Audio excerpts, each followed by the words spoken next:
Let's talk massive damage in 5th edition Dungeons & Dragons. This is a rule in a system that has existed before. It is a variant option that you don't have to buy into, but if you want to make things possibly more lethal or I guess more heroic fantasy style, basically taking a lot of damage can cause negative side effects rather than just like you eat it up in your total hit points.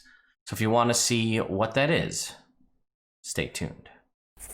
And I know what you're thinking, that's a lot of damage. But folks, my name is Ted and this is Nerd Immersion, and do not worry. We are good to go if that is a lot of damage. We know how to fix it here at Nerd Immersion. Anyway, let's go to the Dungeon Master's Guide. So if we jump over here, we are once again in my favorite chapter, the one that gets overlooked a lot, Chapter 9, the Dungeon Master's Workshop. And you can see right under here, under Combat Options, is Massive Damage. And let's read through it because I don't remember the 5th edition version. I can talk to you a little bit about some of the older edition versions and the thought process behind it. Then we can go from there. So this optional rule makes it easier for creatures to be felled by, quote, massive damage. When a creature takes damage from a single source equal to or greater than half its hit point maximum, it must succeed on a DC 15 saving throw or suffer a random effect determined by a roll on the system shock table. For example, a creature that has hit points maximum of 30 must make a Constitution saving roll if it takes, or saving throw, if it takes 15 or more damage from a single damage source. And you can see here's the system shock table. It is a D10. 1 is a creature drops to 0 hit points. 2 to 3 is it drops to 0 hit points, but it is stable, therefore not making death saving throws. 4 to 5, it is stunned until the end of its next turn. 6 to 7, the creature can't take reactions and has disadvantage on attack rolls and ability checks until the end of its next turn. Or 8 to 10, it can't take reactions until the end of its next turn. So I remember in 3.5, massive damage was a rule I think that everybody just threw away. Maybe I'm wrong, and you guys can obviously correct me otherwise. But I remember reading countless forum posts that was just like, I almost said porum posts, which sounds not like forum, sounds like something else. But anyway, it was one of those rules that, from what I read everywhere on the internet, was like you bury massive damage rules on the bottom and you don't look at them. You just put them away and you never focus on them. Just kind of like the concept of favored class was a thing. Which I won't go into here, but that was another rule that everybody was just like, if your DM knows what they're doing, they'll bury that rule and never focus on it. So I just never really paid attention to massive damage. And what I remember, and I think it remains to be true, is that like you would have to make some sort of saving throw anytime you took 50 or more damage. I think that was just like the static massive damage threshold. And maybe 50 damage, and the reason people threw it out is because of just the way you could stack crazy amounts of damage on things in 3.5. So 50 damage was like a pretty low cap. And I was trying to find massive damage just in general. So I went to the D20, like to this SRD site to look up massive damage, and I found all sorts of alternative methods. I think it was, oh, you know what? I think it was just a way you could die. Here, I think this is under injury and death. Yeah. Oh, if you ever sustain an attack that deals 50 points of damage or more and doesn't kill you outright, make a DC 15 Fortitude, which would be Constitution here. If it fails, you die regardless of your current hit points. Okay, so I can kind of see why, now I can kind of see why people threw it away. Because you could be like a level 12, 15, 17, 30 adventurer in theory, right? And you took 50 points of damage from a source, which you may have hundreds of hit points, so it may not matter to you. And you took 50 points and then you just die. So the fact that this, I mean, the save is a 15, so you might have been able to beat it easily enough, but that was it. If you take 50 points from one or more, 50 points of damage or more from multiple attacks, no one of which deals 50 or more damage itself, it does not apply. So it's a singular source. And the system shock table in the DMG kind of makes sense for 5e. It's like I'm getting impacted by such an amount of force and damage that it is literally sending my system into shock, and I have to figure out how I'm going to deal with it. So this was another article that I'd found on here, was other ways to calculate massive damage and like meta-analysis and how to deal with that. But I kind of like this. So if you recall, I've talked about it a lot that I had thought there was an issue with, not an issue, but the concept that a lot of people, and I'm sure you've all heard of this, is like the hit points need to go away in Dungeons and Dragons or whatever. Because in theory, right, if I capture someone, like I'm a good guy, bad guy, whatever. Or here's one, right? The bad guy sneaks into the adventurer's party while they're sleeping. Stealth is perfect, makes no sound, stabs a sleeping adventurer in their bed, right? Think like the Nazgul scene in the Prancing Pony with the Ringwraith stabbing where they thought the hobbits were, right? Stabbing seemingly a unconscious, unaware enemy, stabs them a whole bunch of times while they're asleep. It's a critical hit automatically because they're incapacitated. Let's say that this person's an assassin and they happen to have sneak attack on top of that. So they roll like 76 points of damage. It's a solid hit. But that character has 85 hit points, 100 hit points, whatever it is.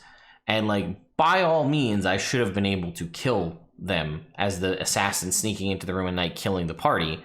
But they just had enough hit points that they were able to tank through my seemingly lethal blow. With no negative side effects, mind you, because in 5th edition, if you have 1 hit point, it's the same as having 100. You can function exactly the same regardless of how much you have, which is also why I talked about that concept of boomeranging, right? Of maybe providing someone with a negative side effect of if they go to 0 and get back up, like something happens so that you're not just constantly going down to 0 and popping back up so that, it just kind of, I feel like that would take a toll on your body. But anyway, my point being, now, you could argue to me that me as the super silent assassin stabbing the party member while they're asleep, they just die, but nobody's going to enjoy that. You might enjoy it a little bit as the DM, like, I got him, but the players are going to have a fit about it. They're going to be like, wait a minute, I don't get to make a saving throw. I don't get, what about my hit points? He did that much damage, and like then I just died. Because that's definitely one of those players versus DM scenarios where the players don't want it to happen to them, but they'd be perfectly okay with it happening if they were to do it to an NPC. And I get that there's a dichotomy between sort of a double standard between players and DMs, but I don't feel like there should be in my mind. I feel like if it goes for one, it should go for the other. And I think that that's okay. So that's why I had toyed around with the idea of like a concept of a condition called like helpless, right? And if you're helpless, if you're considered helpless, right, as per the condition, then your hit point maximum is cut in half or something, right? So if you had 150 hit points and someone's got you bound, gagged with a knife to your throat, you are, quote, considered helpless. Therefore, you could, your hit points would be half, which in theory might mean the critical hit with a sneak attack might do you in. But I forgot about massive damage in the DMG, and that could be it. Because my concept, my initial idea was cut the hit points in half. Well, massive damage is if a single source deals damage to you equal to half your hit points or more, make a con save, and then roll in the system shock table. The only downside is, maybe it's not a downside, really, but as you get higher level and your constitution saving throws increase, this will be very, very unlikely that this will happen, right? Especially if you have like a paladin in the party, right, where you can boost people's saving throws with their charisma. I've been in many, many scenarios where like I've had people be like, well, 14 is the minimum I can roll. So as long as I roll a 2 or above, nothing bad will happen as far as like concentration checks and stuff. So maybe you scale it. Maybe you like from this level to this level, tiers maybe 1 and 2, it's a DC 15 con save for massive damage. And then tier 3, it's a DC 17. And tier 4, it's a DC 19. I also would love to see the system. I think the system shock table as we see it here is very elegant and clean and simplistic, and I do like that. That being said, I wouldn't mind seeing it maybe, I wouldn't go to like a percentile, that's too many. I wouldn't mind seeing it maybe going to a D12, maybe going to a D20, and adding in a couple of the things about like the lingering injuries that exist. As a alternative rule for taking damage and dying. Maybe you add one of those as a system shock thing. The only problem is like people, I guess the issue you might run into, and again, this is why all of this stuff should be cleared out up front in a session 0 before you start anything, is that you're going to be using these rules because people may not want to play their character with like a missing arm or missing limb, or they might not even necessarily missing. They may not just want to deal with like the idea of their perfect adventurer in their head being, you know, being enforced to have this lingering injury because you added that to your system shock table. The system shock table, as it is, pretty much does away with anything to have to worry about that by just like you hit 0 hit points, you're stunned, whatever. So I don't know, maybe there is no need to expand it beyond a D10 table, but I do think I want to start using this in my games. The problem is the more I do these videos to help all of you out and to really remind myself of these rules is there's more and more stuff that I want to add into my campaigns, but I don't feel comfortable when you've established a campaign that's been running for many, sometimes in cases years and dozens of different sessions where you sit down to play. I don't feel comfortable adding in what I would consider a relatively game-changing rule into the game at this point. So I feel like I have to wait for the next campaign to make this a possibility. But let me know your thoughts in the comments down below. Are you familiar with the massive damage rules that are in Chapter 9 of the Dungeon Master's Guide? If so, have you ever played with them, either run a game with them as the DM or played with them as a player? And what are your thoughts? Because I've never done it personally, but I would love to give it a try because I think it makes...